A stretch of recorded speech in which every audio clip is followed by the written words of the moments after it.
Welcome to another episode of Head to Head Sports. I'm your host, Brian Parker, along with my co-host, Mr. Randall Hargrove. How you doing, sir? What the deal? Not doing very good, brother, man. Not doing very good. What's going on? I thought you'd have a little bit more pep in your step. Instead of talking about 31 teams, you're free to talk about all 32. Right. So that part of the game is good, but while we're in the 30s, there's this other 38-3 that's kind of been upsetting me ever since Sunday. Do tell, do tell. I almost came in here with another bag on my head. Yeah, well, you admitted though that there were going to be some growing pains. I did. I said this year was not going to be their year. Yep. But I know even knowing something, but still having to see it firsthand and witness it is still two different things, though. Yeah, it's very painful, man. It's just especially the way it's been going down. I mean, I feel like we wasted a bunch of those games that we lost by 3, losing the teams that we very well should have beaten, and now we got a very tough schedule in the horizon. Yeah, I do have some hope with Trubisky being on the bench and the young prospect looking like he's been looking. So we'll see. yeah. Well, he's hungry and he's got a lot to play for, improve, and everything. So hopefully that'll translate into at least, because I'm going to look at it the same way with the Panthers, maybe.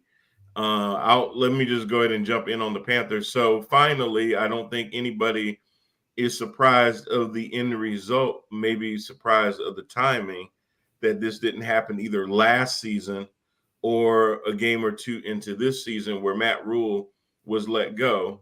Now he still has 4 years left on his 7-year contract. So I saw some stat that said something like he's going to get paid $384,000 a month for the next 48 months sitting on the couch. But you know what, B? Whose fault is that? Whose fault is Dave that? Tepper. Dave Tepper. Yes, it is. Just is. Just his. Nobody told you to get an unproven coach from college, assume and with your hubris and assume that it was going to instantly translate over to the NFL when everybody always talks about analytics. Well, hell, analytics for the longest has proven more times than not that college coaches do not translate over to the NFL. Yet you sat there anti-analytics and paid one $60 million over 7 years. When he hadn't won a game. Didn't win a game in the NFL. I don't feel bad for him. I mean, when he did that, see, here's the thing. It's the same thing ran as, I'll give you a good example, the New York Giants drafting Daniel Jones with the 6th overall pick. It puts a target on him. So if he doesn't perform, now if he had been a 4th or a 5th round pick and he performs the way that he is, people would excuse it because they say, well, he's a 4th round pick. Right, no risk. But when you're in the 1st round and number 6 overall, that means that you got to be the guy that I could just put in, not have the greatest offensive line, not have the best defense, and you're going to be able to lift all boats because of just your sheer ability. That's right. Lamar Jackson got picked at the end of the 1st round, I believe it was, and he's already won an MVP. Yeah. 1st round, that's your starter. Yeah. 1st rounds are your starters. 2nd round, also your starters. 3rd rounds, they could go either way, but at very least, those are going to be your bench players. Right. 4th round picks, low. I mean, it's risk. It's risk. 4, 5, 6, you get down there. The projects. Yep, projects. It could go either way. Yeah, but when you draft somebody, that high, the expectations are just as high as that pick. So when you bring in a coach from college that hasn't won one damn NFL game and you give him a 7-year contract for $60 million, bro. I mean, you better be Jimmy Johnson. You better be the second coming. I mean, you know what I'm saying? Like, so the expectations were already unrealistic. They were already going to be high. And not only did he not meet that, but I mean, to have such a horrid record over 38 games. What was it, 11-27? 11 It's and just 27. absolutely ridiculous. You have just witnessed the worst era of Carolina Panthers football in their history. You have. Yes, It's the worst truly. era ever. So Rand now, and I kind of feel bad for him because now PJ Walker is going to be the starter unless they bring in a veteran that can beat him out for it. But PJ Walker is going to be the starter. Baker Mayfield did predictably what Baker Mayfield does, and that's get hurt. He did play the rest of the game after he twisted his ankle, whatever. I know somebody ran into it or something, but I still saw a lot of small quarterback football. Oh, yeah. Some guys just have the ability to overcome it. Some guys, they just cannot. And he's just too small. I mean, people always talk about the grit and the heart and everything that got him, propelled him through college, walking on, doing this, doing that. Hey, that's a great story. Rudy was a great story too. I don't think Rudy's going to go into the Hall of Fame. So, a great story, and helping your team really go from one level to the next is two different things to me. He's not that dude. He's going to be a bust. If and it's going to be funny if they bring in a decent backup, or lo and behold, if PJ Walker is somewhat serviceable, which I don't expect him to be. Baker Mayfield may have a hard time getting back on the field this year, especially not so much because of PJ Walker, but Sam Darnold should be back before Baker Mayfield is back. Dude, you took the words out of my mouth. I never thought I would be in a position where I'm sitting here hoping for Sam Darnold. I never thought I'd say that. But you know But I what? do. You know what? That makes you go, you know what? Just when you thought you had it bad, there's worse out there. There's worse out there. Jesus Christ. Because you're right. When your best option is Sam Darnold, bruh. And it really isn't, because Colin Kaepernick's still out there. But anyway. You're not going to let that go. I ain't going to let it go. You know what? You know why, Rand? I bet you he's in better shape. He's mobile. When you got guys like DJ Moore and Robbie Anderson, where you have a mobile quarterback that can roll out, extend plays with his legs and get the ball down the field to those guys, that's what you really need for guys like that. They're not overly tall wide receivers like a Jamar Chase. Now, the other guy, oh man, what's his name? For Carolina? The other receiver. Yeah, for Anderson? Carolina receiver. The new guy. Oh, yeah, Chenault. No, the other one. Oh, man. He just got drafted last year, but Terrence Marshall. Oh, yeah. Yeah, he's not that. I mean, they're not tall like him, where you necessarily need like a guy standing in the pocket looking for guys like that. You got some speeders out there that if you get a guy like that can extend the play so they can open down the field, that's what you need. You can't have a guy just standing back there waiting 5, 6, 7 seconds. It's not going to happen. He's going to be on the ground. And those guys are running. I hate to interrupt you, but I just saw we got Adam Osman on here. He's a water cooler, one of my water cooler brothers. So I want to give him a shout out. Adam? Thank you for checking in, bro. Appreciate that. How you doing? And he says Cleveland and Jets rejects. Amen to that. Nothing good happens in Cleveland. And yes, Guardians, I'm talking about you right now. Down 1-0, about to be 2-0, baby. Yes, sir. You did good. You made it to the playoffs. Now just going back home. It's over. Hopefully my Yankees don't combust on me. I talk them up and jinx them. But anyway, yeah. So I think that having some kind of mobile quarterback back, that's the only skill PJ Walker has. Now, touch with his passes and his accuracy is the other problem. So you need a guy that, yes, can move around the pocket when the pocket starts to collapse, but you then need somebody that can still have enough touch on the ball instead of just because we don't have Tyreek out there where you just chunk the ball down the field, and he gonna come away with most of those 50-50 balls. You still need somebody that has a lot of accuracy, that can still be mobile enough to move the pocket, escape the pocket, climb the pocket, and things like that. Yeah, I hope we do not see PJ Walker. He's an absolute turnover machine. I mean, his numbers are high as hell for turnovers, just being a backup. Now, that's crazy when you're a backup in this league and your turnovers are that high. You're a backup, dude.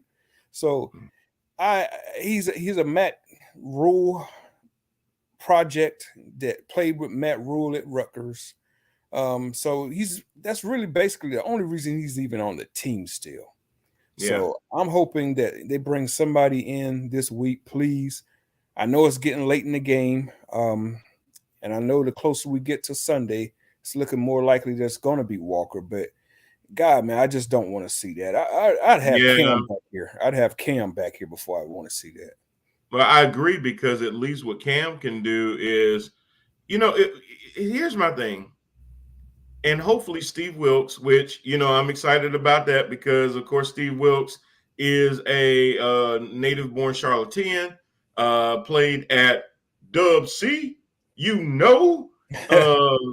If you any of my West Charlotte alumni are on here. West Charlotte. So good to see him. He also played at Appalachian, I believe, and then also coached all the way through the ranks.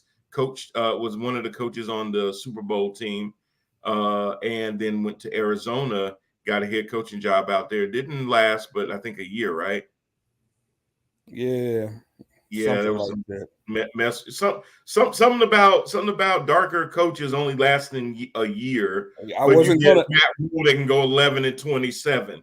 That's why I was hesitant with my answer, man. I wasn't gonna go there, but I mean, so by my funky math, Steve Wilks should get us at least a 5-year contract. Dave Tepper, at least. Hell, at least he's coached an NFL game before. Yeah, he's got to be here for at least 2 years. You got to give this man at least 2 years, right? Yeah. I mean, you would think, right? You would think. But you know what? He's gonna go all in for Sean Payton, which he ain't gonna get. I'm gonna tell you why he ain't gonna get Sean Payton. Because Sean Payton gonna look at this dumpster fire and go, you know what? I need more control. I can't just be have control from the coaching. I need GM control or or president something. And he's not gonna want to give up that kind of control. I totally get that. So you're not gonna be able to get Sean Payton. It sounds nice, but it ain't gonna happen. And I don't even know if Sean Payton can do much with this team, which leads me to this other thing that I kind of heard that actually burns and makes sense to me, but it also kind of scares me at the same time. This team is going absolutely nowhere. And we've seen over the last couple of years where strong playoff teams, whether it was the Rams, whether it was the Bucks of late, have added pieces throughout the season to kind of help them over. Most recently, the Rams did it with Von Miller. They did it with Odell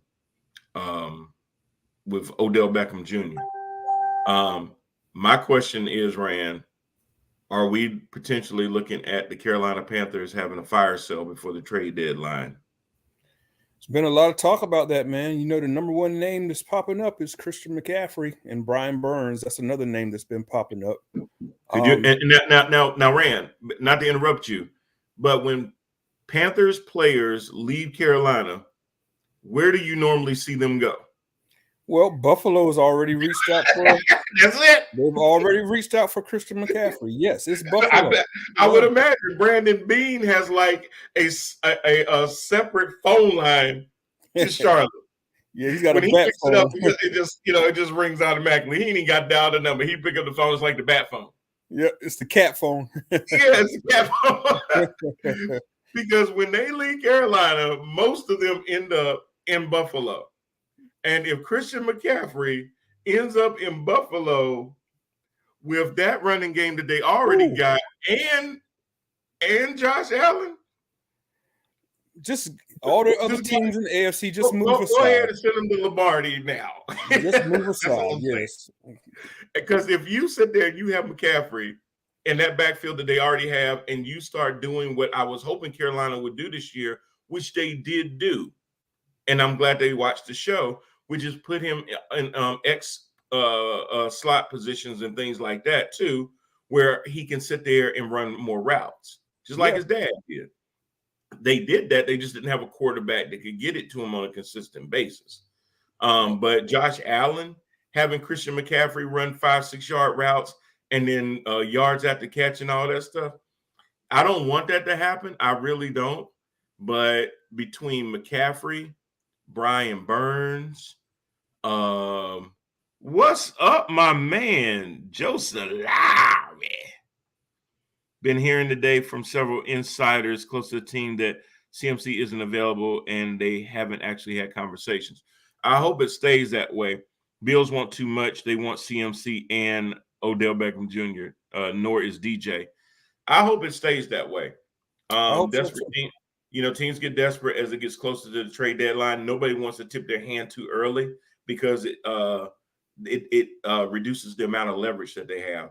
So a lot of times there may be feelers out there. They'll say, "Oh no, he ain't really on the market." Why? Because that drives up the asking price. So they'll say all of those things. In the back channels, they may say, "You got 2 first-round picks in a second." Yeah, I mean, because that's what happened with Deshaun Watson. Yeah, I mean, Christian McCaffrey. What year is this for him? 4th year, I believe. Mm-hmm.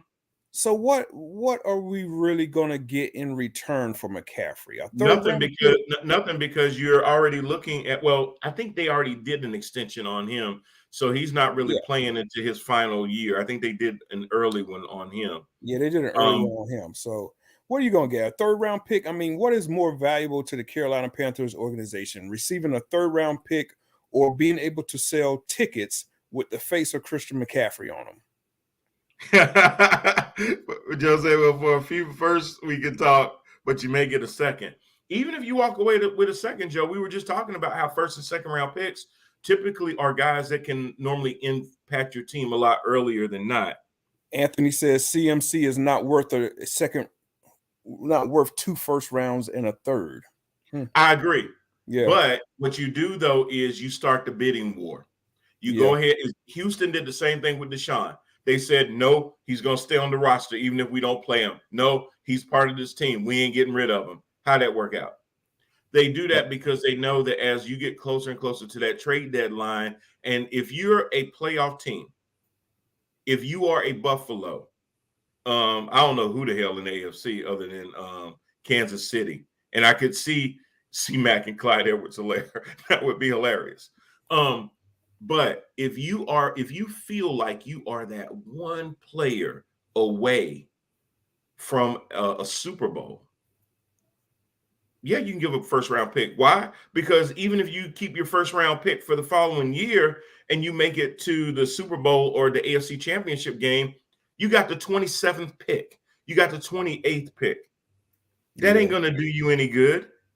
So you're going to go ahead and start thinking about, damn, if I go ahead and give up this late 1st-round pick that we're getting because our record is so good, but this guy could really push us over the top, you're going to have to think about it because everybody's in that win now phase. What Jose or Anthony says, how would this sound CMC to the Ravens? Boy, J.K. Dobbins would be pissed. But hey, I actually ran that I could see that because right now the best receiver that they have on the team is reliable Mark Andrews. Yeah, I just don't like the fit there. I don't know. Duvernay is actually starting to do pretty well too, though. So I don't know. I definitely see Buffalo. I absolutely see Buffalo. And Joe says it's a late 1st, so they'd give it up. Totally agree, because what do you gain from that late 1st, even if you did a 2nd round? But see, the problem is in the 2nd round, you're going to have a late 2nd round pick too. That might not be as attractive to a Panthers team. Now, if you was a sucky team and your 2nd round pick was a little bit higher up, then that would be a different thing. I don't see CMC as a fit in Baltimore. I don't either. I don't see it schematically because of the way that Lamar plays the position. Yep. Um, and you really want to take Christian McCaffrey out of RPO situations early on. If this was year one, I could see it a little bit more because CMC was really involved in the RPOs where who's got the ball, C-Mac or Lamar. That would be interesting in year one. Now, as he's about to finish up year 4 and go into year 5, I don't necessarily want my brittle running back in a whole lot of RPO situations. I'm trying to get, as much as I keep him in the backfield, I love the option now of being able to put him in motion, set him on the line, even if he's offset off the line a little bit, and let him create some space. Even if it's a simple smoke route, where if the quarterback doesn't have anything quickly, or it's an immediate smoke route where he just turns and throws it to him and let McCaffrey try to make the first man miss. I trust him to do that more in the open field than just handoff. Honestly, I'm surprised he's still playing going into week 5 or 6. Bro, knock on some serious wood. Because I ain't on just about every injury report every week. I'd put him in the slot. I'd put him in the slot too. We brought this up, I think, last year into the preseason, where I was like, if you really want to do right by Christian McCaffrey, because he'll go wherever you tell him. He just wants to play football. He wants to be out there every snap. And sometimes you have to save him from himself. If you want to stretch out his career, the best thing for him is to use him in different situations, whether he's in motion, reverses, like how they do with DJ Moore, things like that. He's one of those guys. It's not where he starts. It's just a matter of being able to get the ball in his hands. You get the ball in his hands, and then you let him do. Remember that play where they fumbled the ball? He picked the ball up and then ran down the field for almost 20 yards? Yeah, I remember that, yeah. How many dudes can just do that? Have the presence of mind to pick up a live moving ball behind the line of scrimmage and still get way positive yards out of it. So this guy is electric when you can sit there and throw the ball to him. He's even better, or when you have a quarterback that can throw guys open instead of just waiting for a guy to be open and throwing directly to him. When you throw to a guy that's just open, that gives the defensive back a chance to adjust to the pass. When you're throwing a guy open, it's timing. If he gets there too early, you got a DPI. If he gets there too late, dude is gone, and he's going to break you. He's going to break your ankles. You know, I was sitting there watching the Carolina game this past Sunday and just realizing how awful Baker is, man. I mean, he would drop back, he'd look downfield, and then just check it down to McCaffrey every single time. He has no downfield awareness whatsoever. Rand, did you see the double pump pass that was the interception? Now he's guessing himself, second guessing himself. And we've seen that before, right? Quarterback looking antsy in the pocket and second guessing himself by the name of Mr. Carr, who's got shell shocked he can't even play football anymore. I'll read these comments. They're hilarious. Let's see. Joe says, tell me you don't hold your breath every time he totes the rock. I do. Yes. Because when you have a history of soft tissue injuries, all it really takes is for somebody to fall on your ankle the wrong way, and now you got another high ankle sprain, or you pull a hamstring. And those things are hard. They linger on throughout the whole season because the only thing that really helps those things is rest. And that's not a luxury that you have. Well, it's one that you have when you're 1-4, but that's not normally a luxury that you have through the course of a season. Is to rest it. And he's not a dude that, I mean, you have to take his helmet away, his pads away, his cleats away, because if you don't, he'll run out on that field anyway, hurt or not. Adam says you'd have to see who has the picks available. I could see him out west. Where out west? Because LA's got a good running. Well, they've got Eckler out there. San Fran's got a host of running backs, including Debo. Out west, like Seattle out west, where they have Rashard Penny. Narrow that down a little bit for us, Adam, because I mean, tell me out west. the Raiders have Josh Jacobs, who did his thing the other night. They didn't lose because of him. They lost because of another Josh. It wasn't Josh Jacobs. It was Josh McDaniels. He's at Seattle. Okay, so Seattle, they just had Penny, who they signed to an extension. He's hurt right now, and they got high hopes on their rookie, who they're handing the reins over to. I'm forgetting his name right now, but I don't think he'd be very good at Seattle. He'd be in a mix of running backs at Seattle. Yeah. And let's see, Anthony says, now DJ Moore would be better on another team. Everybody's always better when they leave us and go to another team. Walker, yes. Walker. Hassan Reddick been playing his ass off. I'm just like, come on. Really? And he wasn't bad here. I mean, he was great here. They should have kept him. And Joe says, I call him dishwasher. Absolutely. And he also says they need to run Foreman, bro, wasting him. Absolutely. Oh my God, man. Yes. Foreman, I thought that was going to really be the best thing, because there's times when Foreman could be a lead back for McCaffrey. You could have him run split backs. You could start them both out in a 2-back set, then put one in motion if you see like a blitz coming, so that you can call for somebody to pick up, to do a chip, and then roll out as a check down. All those different types of. I was expecting about 8 carries per game for this dude. I was really excited when we got him, and now he barely even gets off the bench. It makes no sense. I mean, even if McCaffrey's your guy, you can have that other guy out there, because it makes defenses have to account for that other guy. Wait a minute, they run a 2-back set. Is he going to sit there and be more like, because, they don't really have the old traditional fullbacks on most teams. So a lot of times, even with a 2-back set, one is actually being the defunct fullback a lot of times. Or like I said, if you're at the line of scrimmage and you got a tall quarterback that can see that the defense is showing blitz, you can put one of them in motion to help with some protection.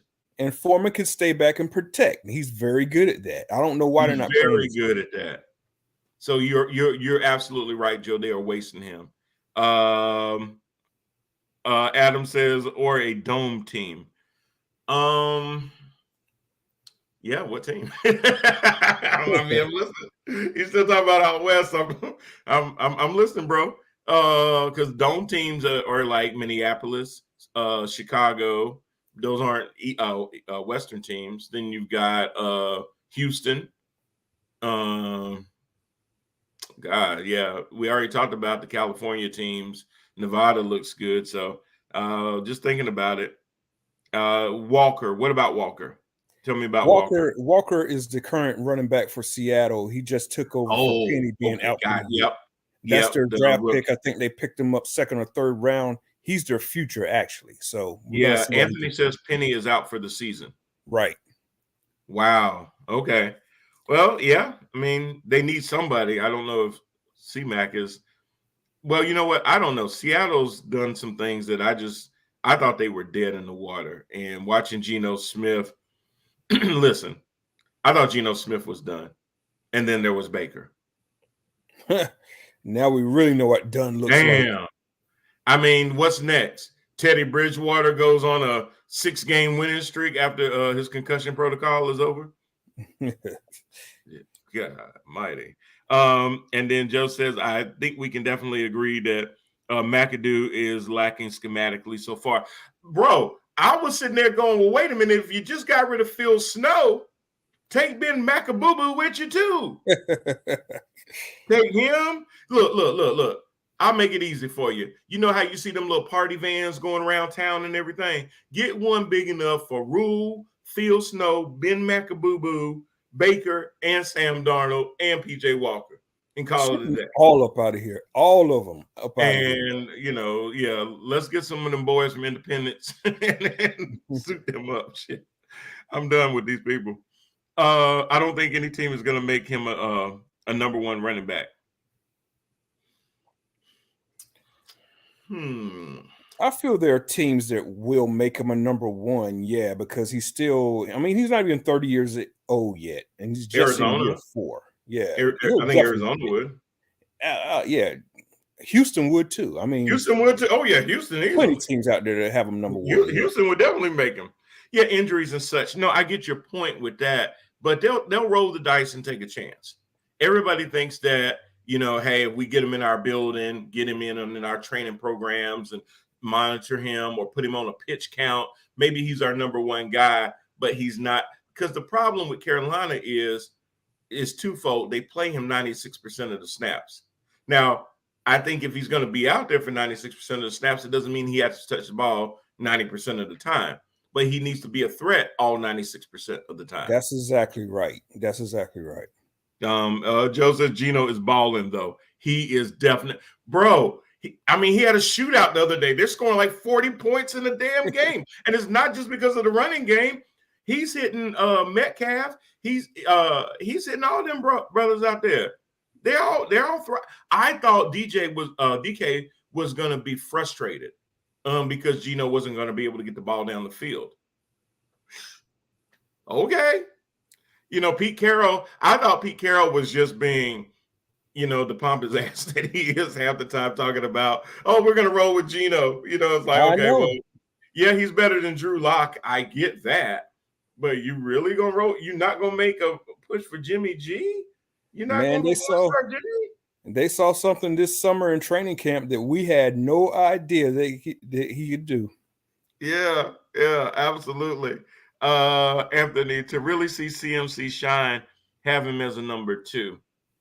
I think you could, but I think he's good because, if you had him out there as a number 2, he's a decoy at best because you still have to account for him out there. Yeah. CMC works when it's not him and a bunch of nobodies. Yeah, he's still got to be primary. Yeah, I think he can dominate. It's just how you play him, and I think playing him more in the slot gives him ability after the catch to make the first guy miss and really get you some yards after the catch. Arizona just popped in my head. Yeah, Pearson Houston is going to be solid. I agree. Yeah. Wouldn't it be great if he learned into some C-Mac stuff? Mm-hmm. Yeah, and Davis Mills isn't terrible. So, they, as bad as the AFC South has been, if Houston could figure out that piece, but see, it's not going to propel them into the playoffs or anything like that. So they really have nothing to gain by taking on that kind of salary. And then Joe says he's probably gone at the end of the season, McAdoo. I agree with that. Let's see. It's harder to learn a new offense in the middle of a season versus a defense. You can always play 4-3 base and scheme it up from there. Offense, you got to go through a whole period of installs. Well, that's true. You got to install a whole lot of offensive schemes. And my fear, though, Joe, is that if Baker had this much of the playbook, PJ probably has this much. Where they're basically going to say McCaffrey left, McCaffrey right, McCaffrey middle. Yeah, offense is so hard and so sensitive. Vanilla. They have receivers that can run every route tree, but they're going to probably restrict them to how many different trees that they can run. The tight ends are probably going to end up being more of a safety valve for PJ when he can't get it to DJ Moore and Robbie Anderson. I don't see Houston going all out. They'd rather have more. Totally agree. Thanks, Adam. Absolutely. Anthony, LOL talking about Baker. At least you don't have Wentz on your team. Bro. I'd take him. I'd take him over what we've been witnessing. I don't know if I take Carson Wentz at this point because he looks like he's done. Nah, man, Wentz had what? He's had 200-300-yard games, man. I'd take that any day. Well, that's true. And he's not as mobile. But see, the issue that I've always had with Carson Wentz was he holds onto the ball too long.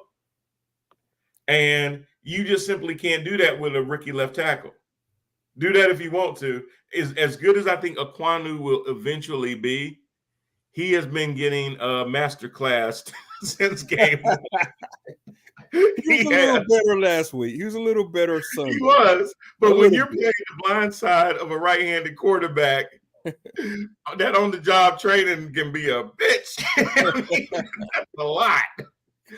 And yeah, that causes a lot of fumbles, getting hit broadside because your weak side gave up, or he's going to end up with a bunch of holding calls and things like that because he's going to have to tug and get his arms on the outside of the guy instead of keeping him on the inside and things like that. So, yeah, I think he'll eventually be good, but he's definitely going through his growing pains, and that's going to be at the expense of the quarterback when you're a left tackle, unless So your quarterback is left-handed. Lowry says, play Marshall and Higgins. I'm over Robbie, bro. I, Absolutely, I am 100%. too. I'm I done mean, with Anderson, look. I got Robbie Anderson right here. bro. He ain't no bigger than his pen. Okay. His mouth is though. Yeah, that's true. Talks a lot of That's crap, true. man, but he don't put it on the field. Robbie Anderson is a guy that you have to throw open. You can't wait for him to get open and throw it to him. And to be able to do that, he's going to be your guy that has to streak down the field. You can't play him across the middle because he'll get destroyed. I mean, he'll fold him up like a lawn chair, man. I mean, I would turn away if I saw him get hit across the middle and he didn't see the hit coming. I don't even think I could watch it. I'll be honest with you. DJ Moore is more shiftier through the middle. And let's see. Adam says that's what you said about Baker, Randall.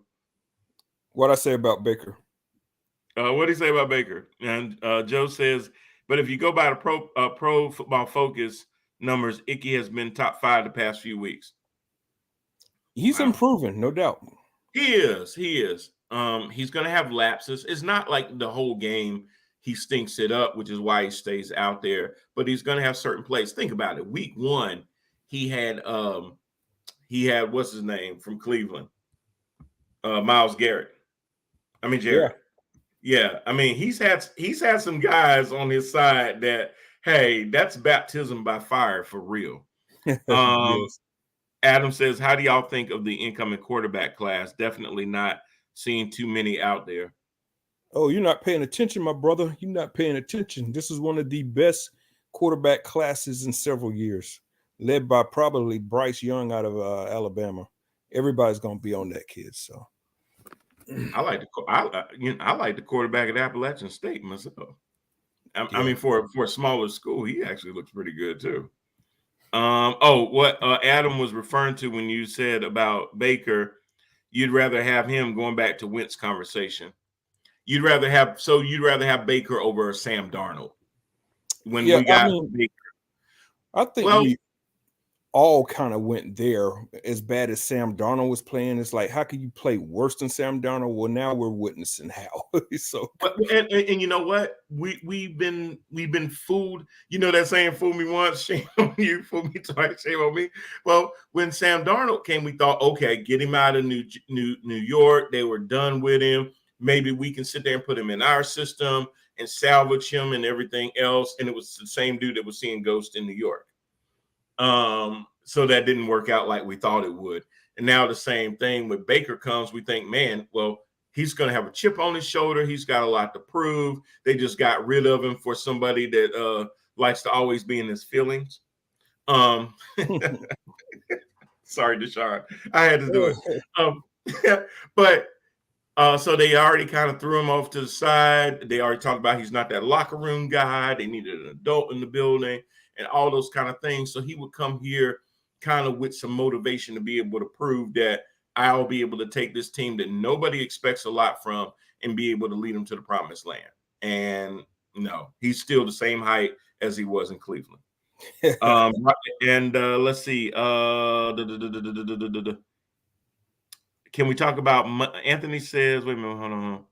Oh, Anthony says, can we talk about Monday night game? I got a question to ask. Sure. Shoot. Question is, have you seen a defensive holding call on a field goal? No. Bro, if you want to just talk about officiating, period, which we go through this all the time anyway, especially in the water cooler. But the officiating this year and this whole roughing the passer crap, listen, it's atrocious. I get it. Tua got hurt. I get it. it doesn't mean now overreact because somebody took Tom Brady to the ground as part of their roll to the ground. Wasn't violent, didn't drive it in, didn't put all of his weight on Tom Brady, and you still can't tackle him. Atlanta, you got hosed easily. The momentum was in your favor. You were coming back. You were dead in the water. You were coming back. Who knows what would have happened? That would have put them in a 4th down situation, and they call that crap. Terrible call, man. They called it the other day. What was the other game they called it roughing? That was the Las Vegas game, wasn't it? They called it crazy roughing the passer.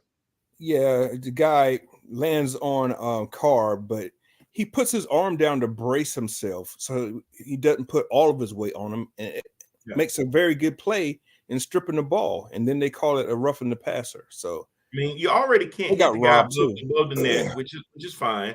You can't hit him below the waist, which is fine. Where do you hit the guy? Where do you hit him? Because if you hadn't have brought him down and made sure he was down, how many times have you seen like even a running back get tackled, roll over, get up, and keep on running? Yeah. And then you would have gotten on the defensive guy for not securing the tackle. But you got him out there scared that I'm running at 100 miles an hour. How do I just defy physics and make my body stop? There's things called inertia. He's running towards him. How does he pull up and not take him to the ground with him? He didn't throw him down. Now, it wasn't like that game in Carolina where dude just sat there and body slammed the dude the other day. Right. Now, that was egregious.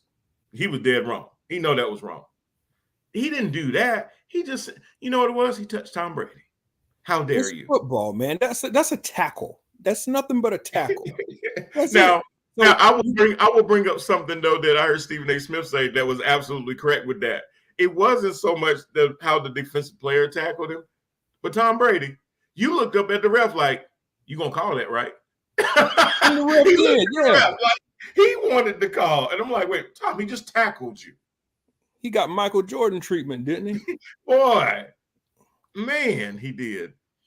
Yeah. Adam Osman says that I was begging for Baker. Look, man, I'm gonna tell you like this.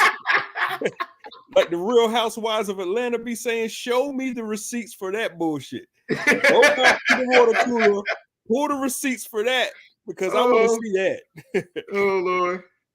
Cut and paste, my friend. Cut and paste. Yeah. Hey, Joe says, oh, well, those plays happened to the best of them. 3 sacks and 2 were against Garrett. He'll be okay. Totally agree. Talking about Ekwonu. He said Bryce is tiny, though. Give me Stroud. I'll take either one of them. Yeah. And then about begging.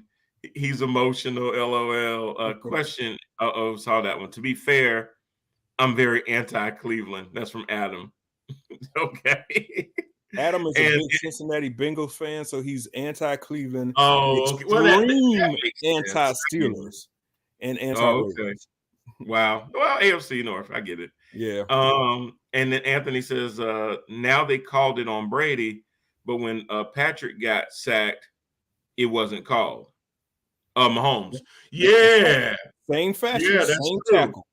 That's true. Same tackle. Did not say a word. Nope. And we'll talk about Mahomes in a second because he's like, hey, Patrick Mahomes, thank you very much, because I was really dying in my fantasy football. I was down to my guy by over 60 points. And on Monday night, I had 3 players left. I had Josh Jacobs, MVS, and Travis Kelce.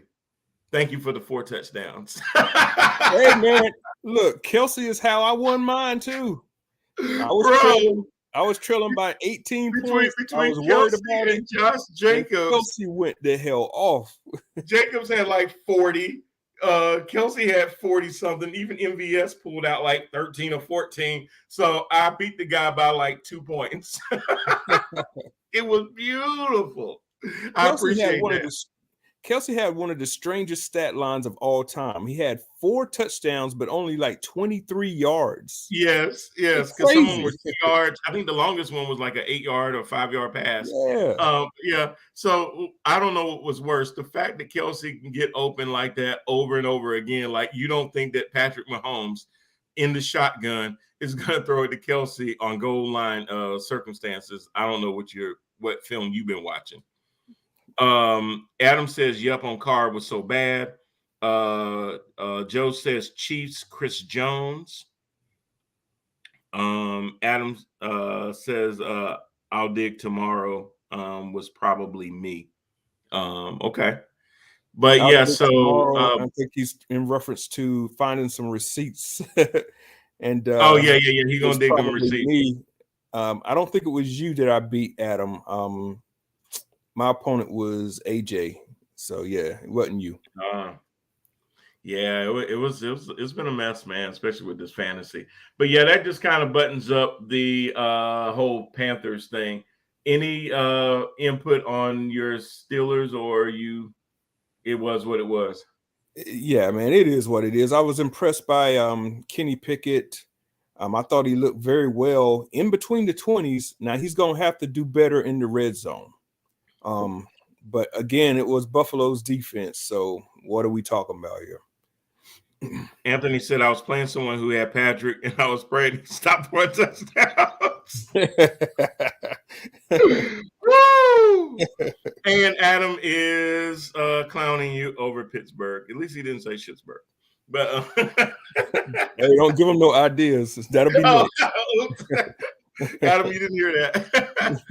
Hey, so Ram, I talked about earlier how Pete Carroll must have really saw something in Geno for DK Metcalf and those guys out there to really be doing their thing. Yeah. But did he also see something or not see something in one Russell Wilson? Because that Thursday game last week had to be the most painful game I have ever seen in my life. Seattle made out like bandits, didn't they? They robbed the hell out of the Broncos.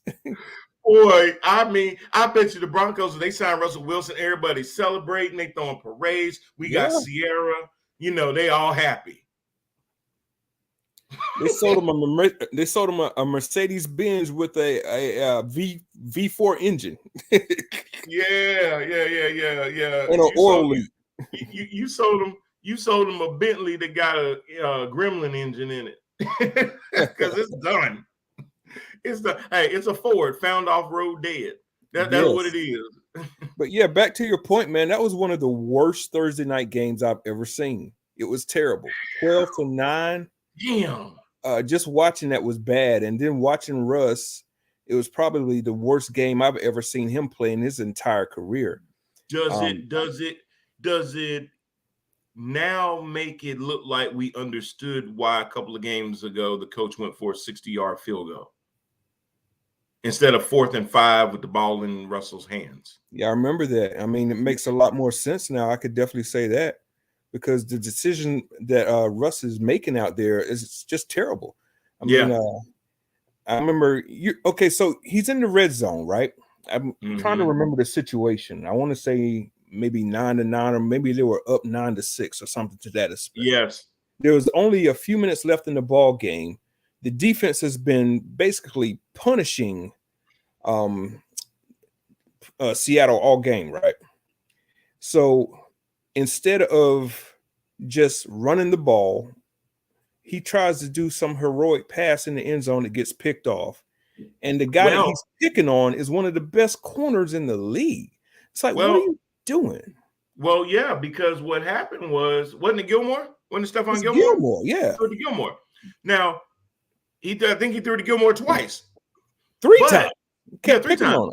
But that one in the end zone was even more egregious because he had a first down pass. He looked away from that to go he got greedy and went for the end zone. Yeah. He could have picked up another first down, but he waved it off to go greedy in the end zone against, as you said, Stephon Gilmore. Yeah, it was just crazy, man. That was nuts. Or you could have just done nothing, kicked the field goal, been up 12-6 and dared Seattle to score a touchdown, which they hadn't done all game. Not Seattle, Indianapolis. I'm sorry. Indianapolis. Yeah, Yeah. which they hadn't done all game. So it was just a miserable game, man. Unbelievable. Hey, speaking about games, there was an early game on Sunday that was across the pond, and I couldn't have been happier. My big blue boys sat there and took Aaron effing Rodgers to task, beating the Green Bay Packers 27-22. I think there needs to be a petition in New York, and since I am a honorary New Yorker, I'm going to start the petition to let the Jets continue to play at MetLife Stadium, but make it where the Giants have to play in London from now on. The London Giants. The London Giants. What do you think? What do you think? They got Big Ben. Now they got Big Blue. I'm just saying. So what I will say to that, B, is I'm going to give you some credit, man, because you saw something in the Jets early on in the year that said this team is up and coming. We're only 5 games in so far, but the 5-game sample that I'm seeing, I like them, man. I like them. They've been through a quarterback change already this early in the year, and it hasn't stopped them. Zion has gone out there, and he's looked really, really good in place of Flacco, who also looked good. So we'll see what the Jets have the remaining 12 games of the season, but I'm wondering if they could at least push for maybe second in the division with a hurt Tua and a very bad offense from the Patriots. All of a sudden, that AFC East is interesting now. So I'm going to get your take on that. The AFC East, I'm going to read y'all's comments. The AFC East is reminding me a lot of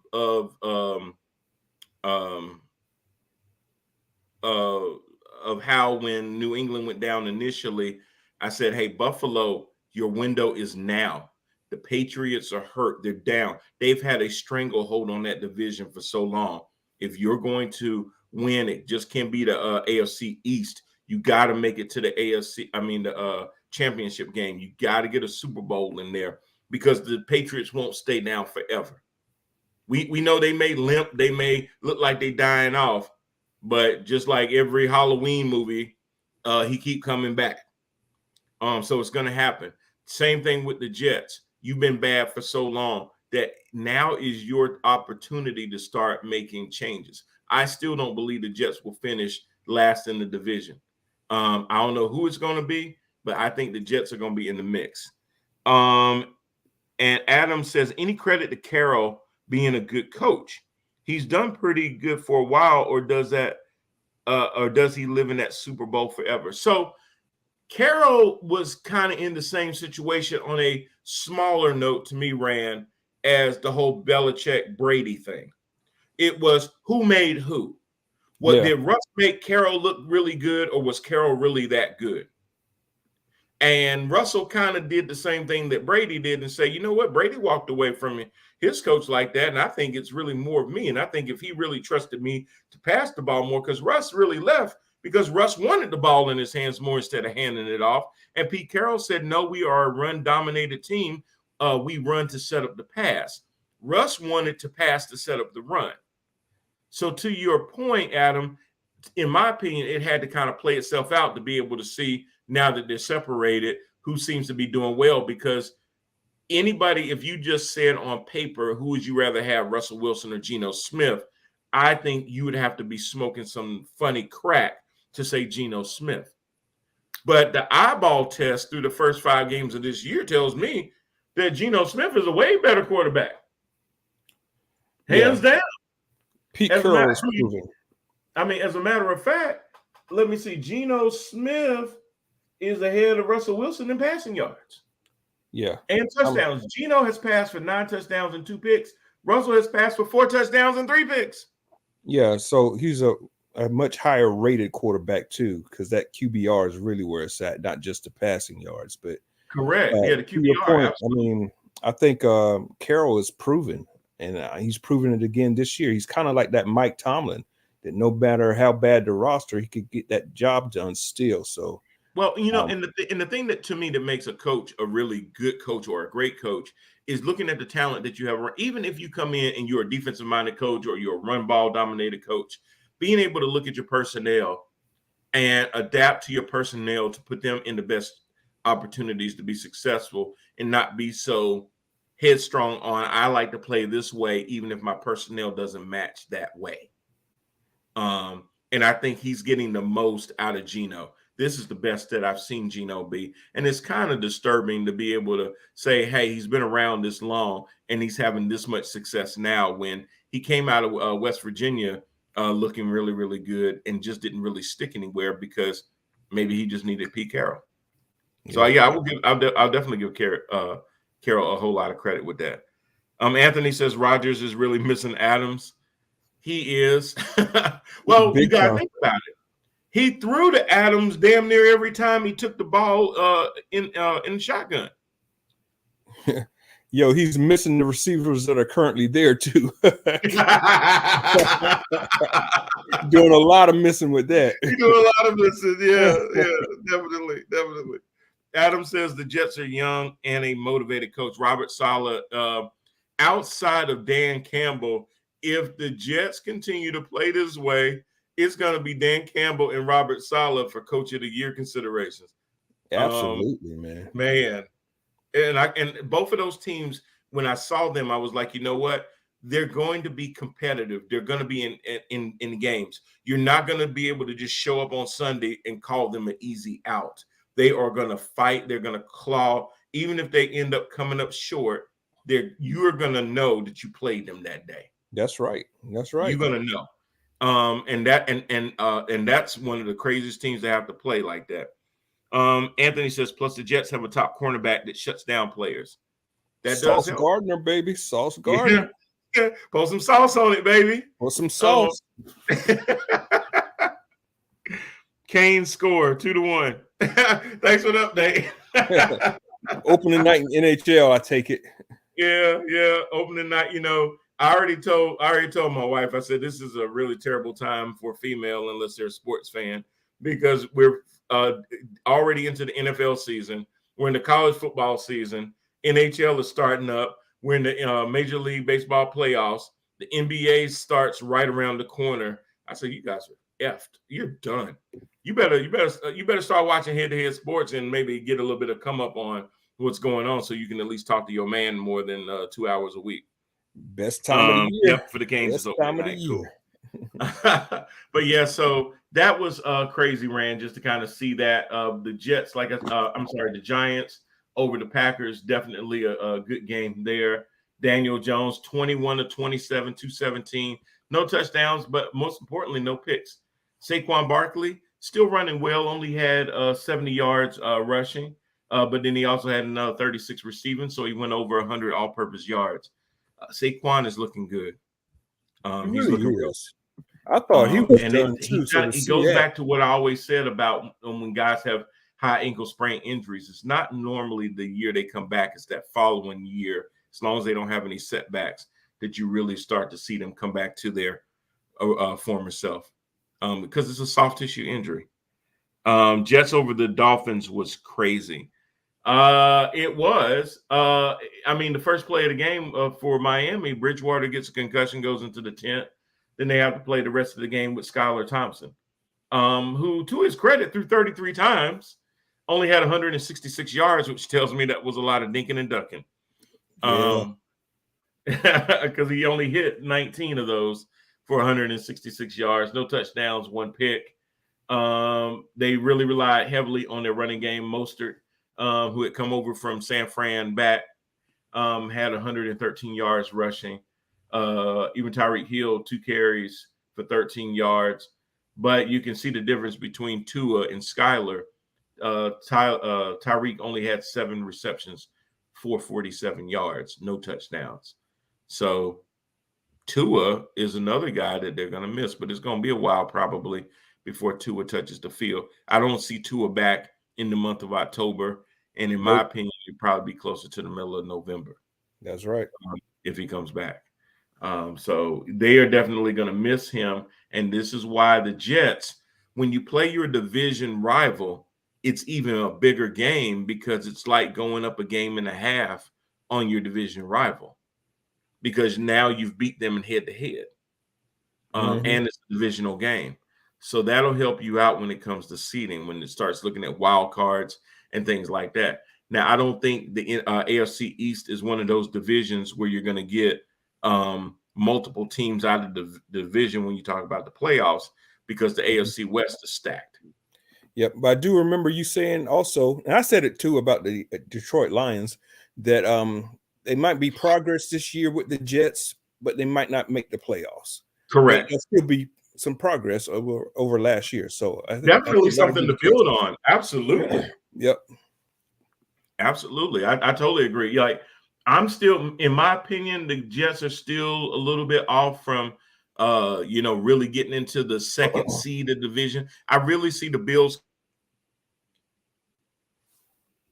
I see the Bills kind of strangleholding that division for a while, but playing for second is not a bad thing in a division like that. So if the Jets can continue to do what they're doing, they have a really, really good chance to get at least second in that division.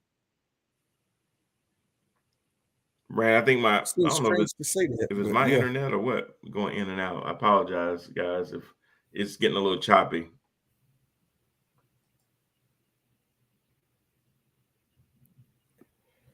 So Adam Osman says excitement in Detroit is high, but man, that D is bad. Yeah, that D is terrible. I mean, for them to go down, what was it, 29-0? What was the final score there? 29-0 to the Patriots. I thought that was just awful. I had a lot of high hopes for them going into that game. I thought that the Detroit Lions and Goff were finally going to get their crap together. Welcome back to us, B. yeah, man. I'm sorry. My internet did something real crazy, so I don't know. It was getting choppy and it just cut off. So sorry about that. Was talking about the disappointment in the Detroit Lions in that particular game where they lost 29-0. I thought Goff would, finally get over the hump and have them playing a lot better. But to their credit, kind of back to what you were saying earlier, B, that loss really, really hurt them badly as far as how they took it. The coach had to meet with them and talk to them a lot this week because they were so emotional after the game.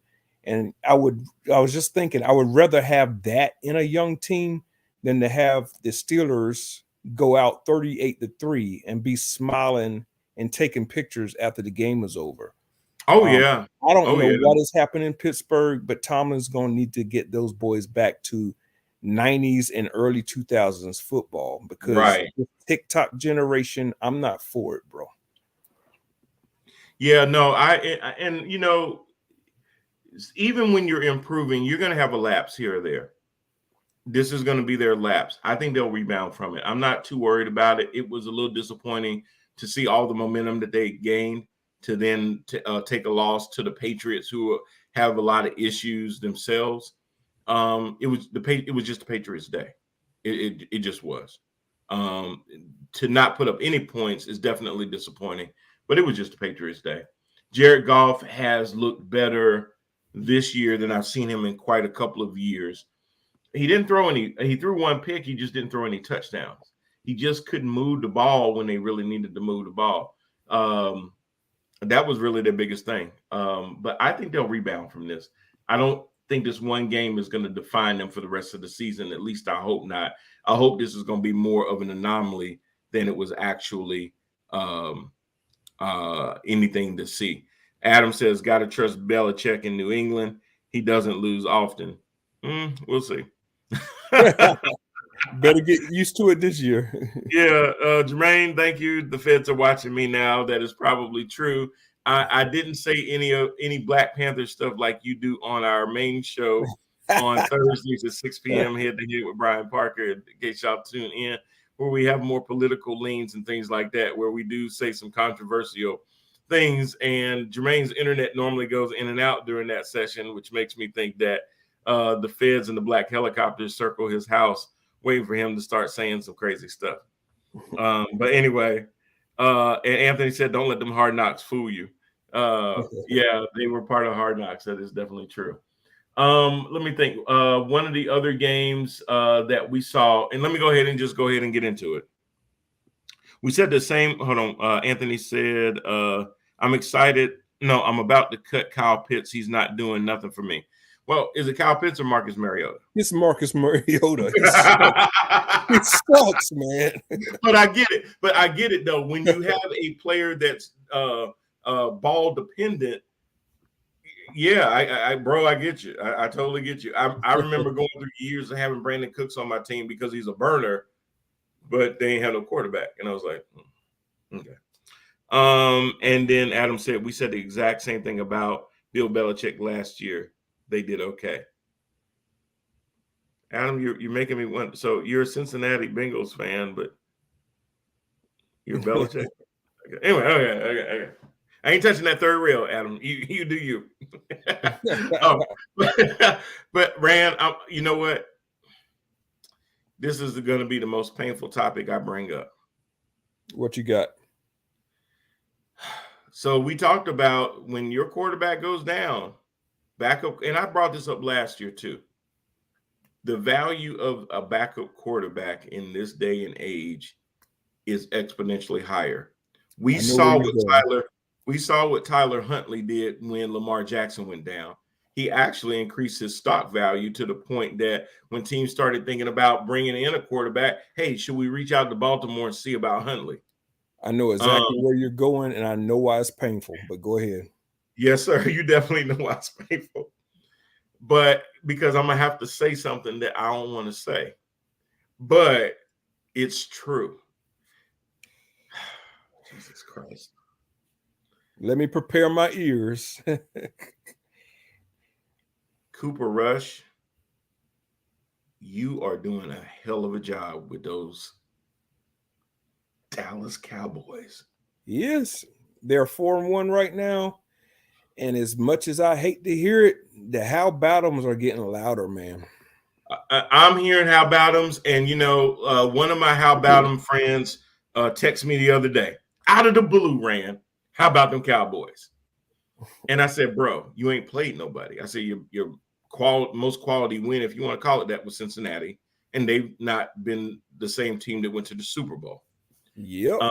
I said, let's see how you guys fare when you get into the meat of the schedule, the Rams and the Eagles. Well, they played the Rams. So now, I can't say in one breath you ain't played nobody.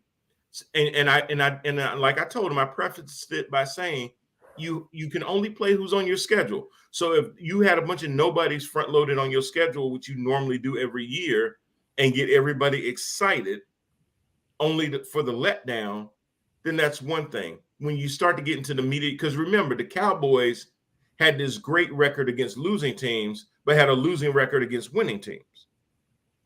Now you're actually seeing, and I agree with you, Anthony. Anthony says, gotta acknowledge good. Adam says, gotta acknowledge goodness. You do. Because you don't need your backup to be your starter as far as being able to do the things that the starter can do. If I'm looking for a singer and I got Whitney Houston, I don't need the backup singers to sing as good as Whitney. But they need to be able to carry a note. They need to be able to carry a note. Yeah, just trying to make it through the show. Right.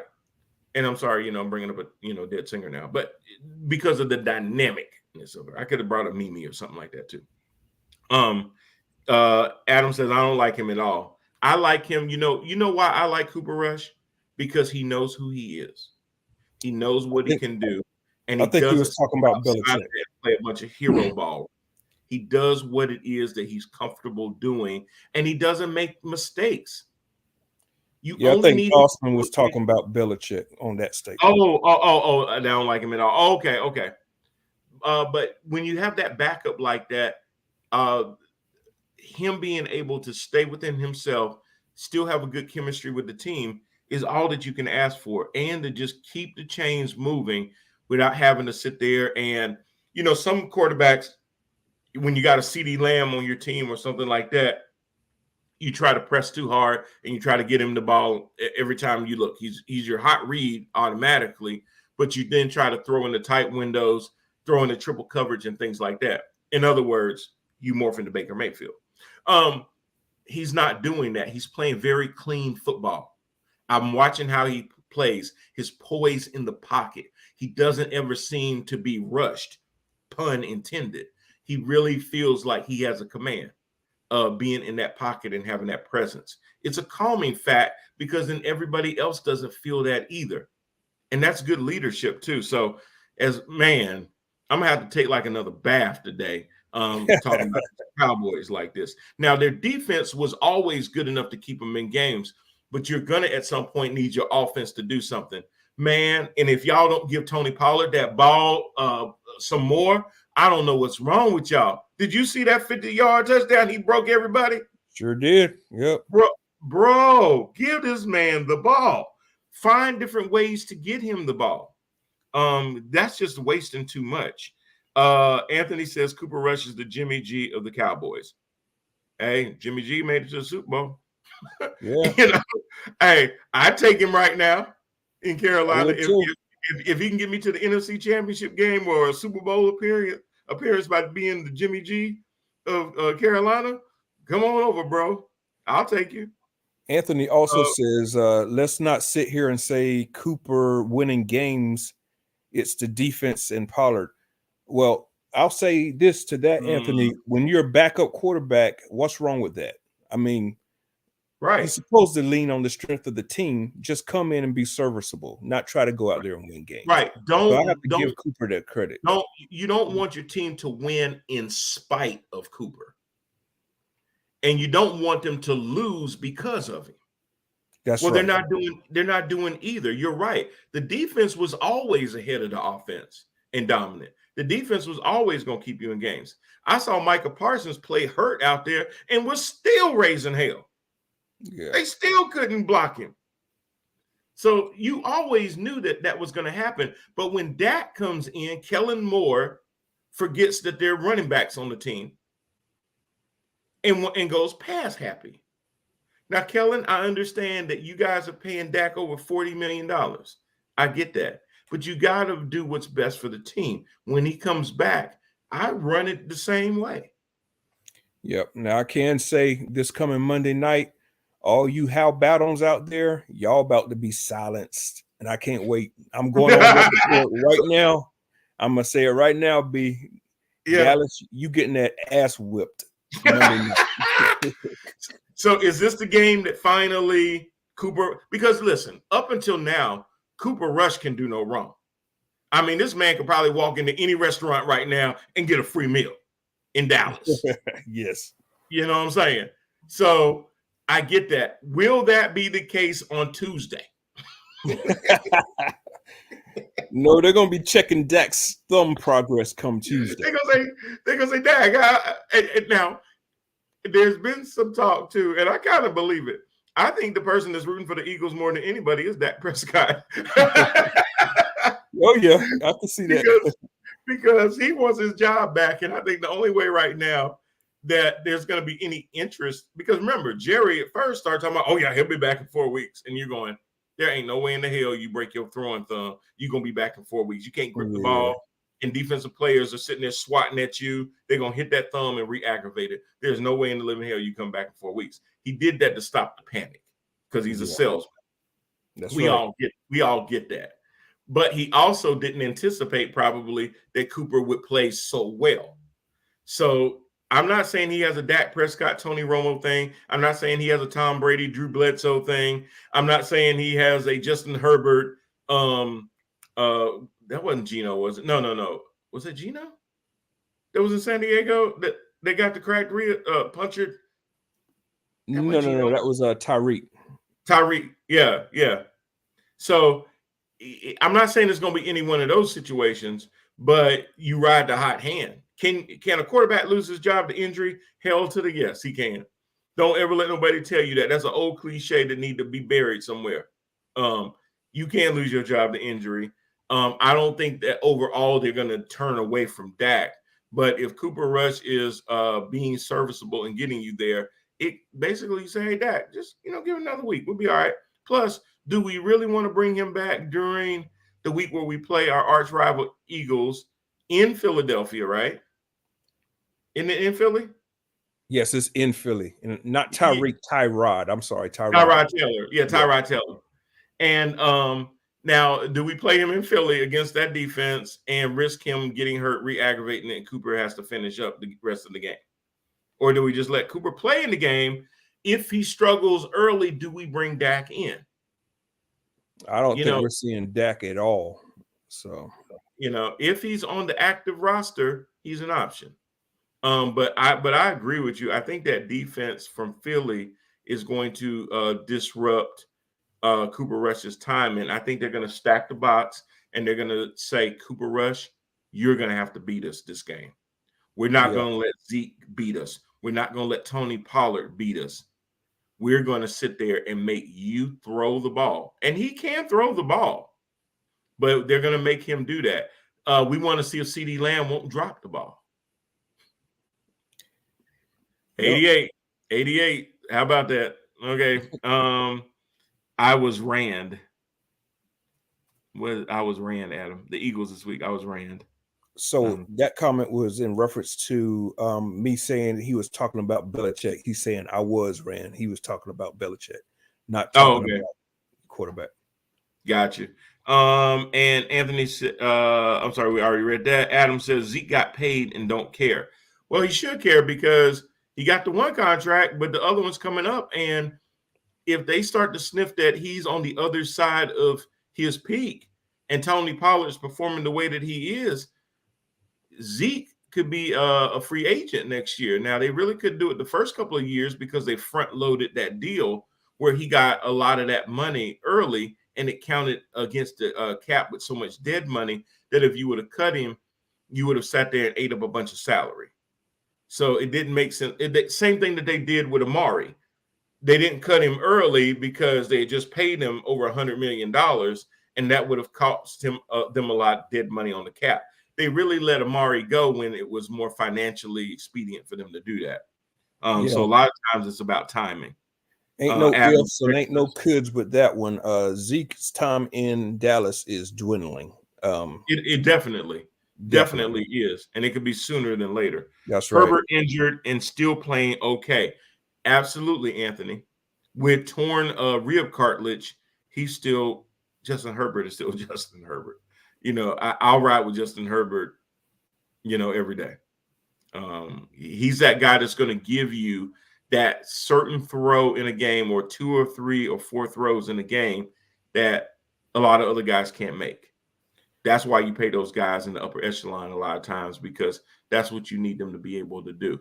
There's routine throws that guys can make, but there's certain throws that certain guys can make.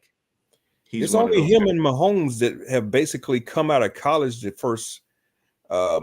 first year and just impacted the NFL immediately. I can't think of any other quarterbacks that have done so. Yeah. Now, in fairness, Patrick did sit 1 year behind Alex Smith.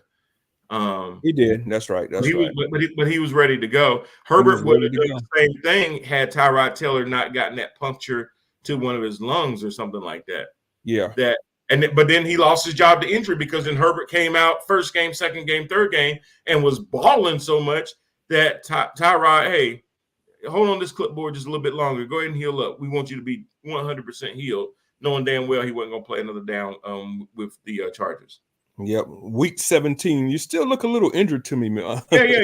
You all right? Because it look like you're short of breath. You good? Go on to the medic and get that checked out. Go to the blue tent. Coach, I didn't hit nothing. Go get checked out. It'll be all right. So that is, listen, Cowboy fans, if you guys beat the Eagles, yeah, I mean, that's your test right there. I mean, we really got to see where you are against the Eagles. And I will say this too, when I'm looking at the Cowboys and Eagles, Dallas, the rest of your schedule, it doesn't get any lighter. After the Eagles, you got to play them scrappy Lions. Then you do get a little bit of a rest with the Bears. But then in November, you start out with the Packers, the Vikings, the now rejuvenated New York Football Giants. You got some games in there that could cause you to stumble. Now, I always predicted at the beginning of the season that the Cowboys would win 12 games minimum, and they still could.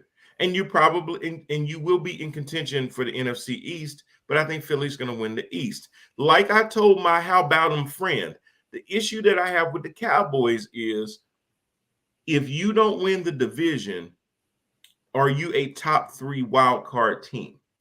Well, the NFC is kind of jumbled up right now. There's not a lot of teams in my mind, Rand, that have really taken the NFC by the reins to say that we're dominant. San Fran is starting to look better. You look at a team like Tampa starting to catch on, but the Saints don't look that good. The Falcons don't look that good. So at this point, they probably could be a number 3 team as far as a wild card. But we'll have to see how the season plays out. Does somebody start playing their best football on the last half of the season? And we'll see. But that's going to probably be the best case scenario is that if you don't win the division, you're going to have to sneak into the wild card.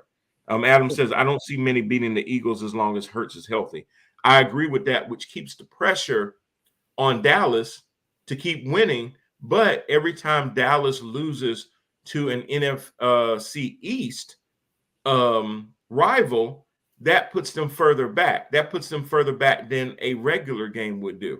Losing a division game puts you further back because then sometimes your tiebreakers are based on your division record. And then Anthony says, you think Lamar earned that big deal? Yeah, or you need more time? Bro, I think they're going to, I don't think the problem is this. I think Lamar is looking for Deshaun Watson terms. Yes. At a time when nobody else would give somebody $250 million fully guaranteed. The Cleveland Browns upset the market. They did. And after Russell Wilson got signed after that and other players got signed after that, nobody got a fully, even with Kyler Murray, which he got overpaid too. But he still didn't get a fully guaranteed contract. And now he got more guaranteed than he should have, in my opinion.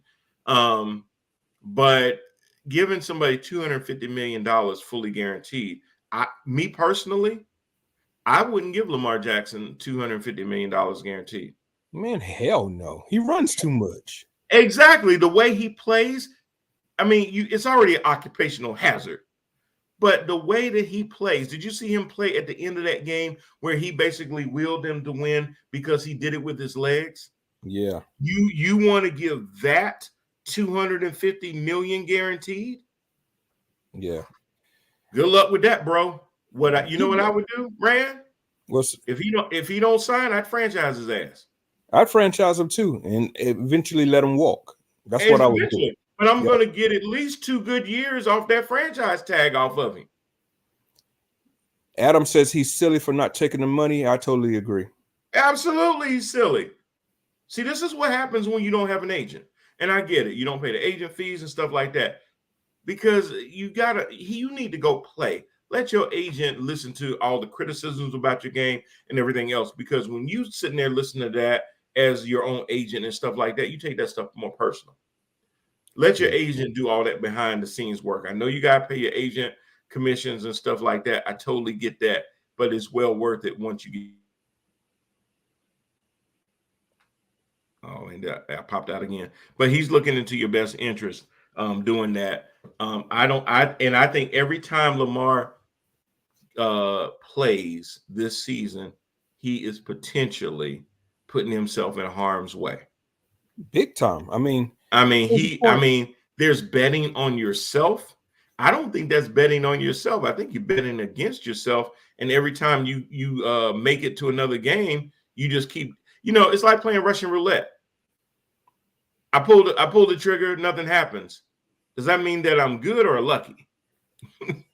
Hey, I don't think it's that I'm good. I just think that eventually I'm going to do it and I'm going to have my brain splattered all over the place. Eventually.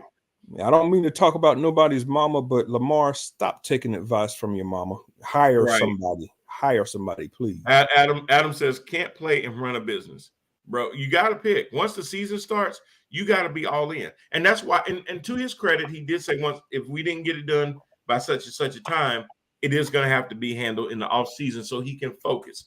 So I appreciate Lamar is very mature.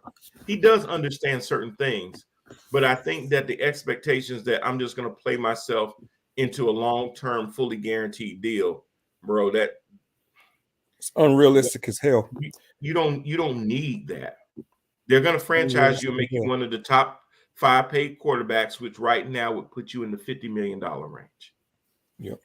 Which is what you would get on average with the $250 million anyway. It'd probably be 5 years, $250 million, probably 160, 175 fully guaranteed, which still to me is excessive. But that's the going rate. I see them doing that for you. But if you want to make them do two, because when you make them do that, then it's going to make it harder for the next guy that comes up, like Justin Herbert. Yeah, exactly. So they're not only not wanting to do it because they love you, Lamar. You know, Ozzie and them guys there love you. But they also understand that their peers will have already gave Cleveland the stinky eye.